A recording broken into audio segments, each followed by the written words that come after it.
TNI bekerja sama dengan Kementerian Pertanian menyalurkan bantuan pangan bagi masyarakat terdampak banjir dan tanah longsor di Kabupaten Aceh Tengah dan Bener Meriah.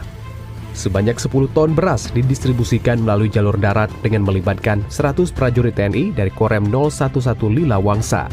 Pendistribusian dimulai dari posko utama BNPB di markas Korem 011 Lila Wangsa.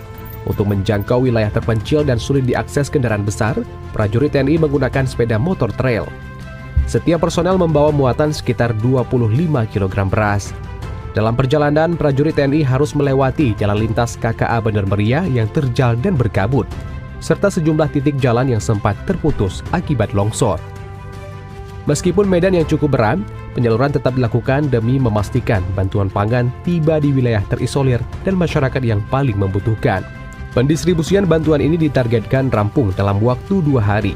Langkah ini dilakukan sebagai upaya percepatan pemenuhan kebutuhan pangan warga pasca bencana banjir dan tanah longsor yang terjadi beberapa waktu yang lalu.